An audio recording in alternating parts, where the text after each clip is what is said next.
Covid महामारी कारण जिथे हरेक वर्ग ਅਤੇ हरेक कारोबार प्रभावित होया उत्थे ही इस दी भरपाई ਦੀਆਂ कोशिशां भी चल रही ने, जिस दे तहत ब्रिटिश कोलंबिया के प्रीमियर जॉन हॉर्गन ने प्रोविंस के अंदर कोविड-19 महामारी दौरान आवाजाही सैक्टर ਨੂੰ समर्थन देने के उद्देश्य के लिए फंड का ऐलान किया है।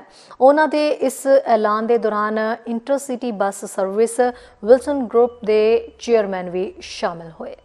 And John for the work that they do with their companies and with the association to keep people moving. Critically, through COVID-19, we've had challenges about staying in place, and we've also had challenges about keeping contact at the same time. And although we see light at the end of the tunnel, we're encouraged by a whole host of initiatives, a reduction in the anxiety, broadly speaking, across BC. We also have some serious work to do, and I want to thank Heather and John for stepping up with us today as we talk about those challenges. As people have been staying close to home, that has had, of course, a profound impact on our inner city transportation network that we put in place when Greyhound vacated the field some years ago.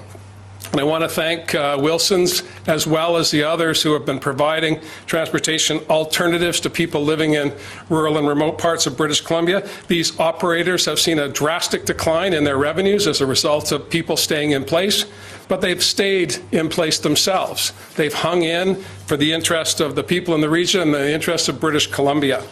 The intercity bus operators and regional airports, of course, are particularly hard hit at this time, and they're absolutely resilient in their efforts to stay in place. And of course, we're going to need them as we come out of the challenges ahead of us.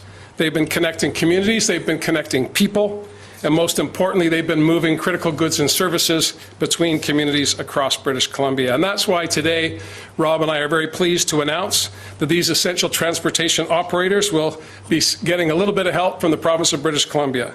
With respect to the intercity bus operators, our government is providing $10.7 million in operating grants to help them stay open and operating as we come out of the pandemic into the summer and into the fall. With respect to regional airports that provide medical evacuations and other important essential services to people in rural and remote parts of BC, we're providing $16.5 million in operating grants so we can maintain terminals, runways, and other operations at these critical pieces of infrastructure. In total, $27 million to help these critical operators stay in place. I'm going to ask John to step up and talk about how this will affect his company and intercity travel. And later we'll have Heather have a few words to say about how this will affect airports across British Columbia. But I want to put this in some context. You'll remember that earlier in the pandemic, working with the federal government, we were able to find $1 billion for BC Transit, TransLink, and BC Ferries. Critically important pieces of transportation infrastructure, but not the whole game.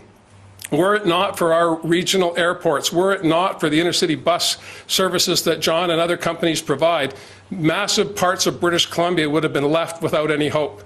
I want to thank those companies for staying in place, and I'm hopeful that this contribution today will help them get through the next number of months as we build recovery that will keep everyone in mind as we go into the fall and into 2022. ਸਾਡਾ ਹਰ ਇੱਕ programme ਵੇਖਣ ਤੇ ਸਾਡੇ ਨਾਲ ਜੁੜਨ ਲਈ subscribe ਕਰੋ channel Punjabi ਤੇ ਨੋਟੀਫਿਕੇਸ਼ਨ ਲਈ ਬੈਲ ਆਈਕਨ ਵਾਲੇ ਬਟਨ ਤੇ ਕਲਿੱਕ ਕਰੋ।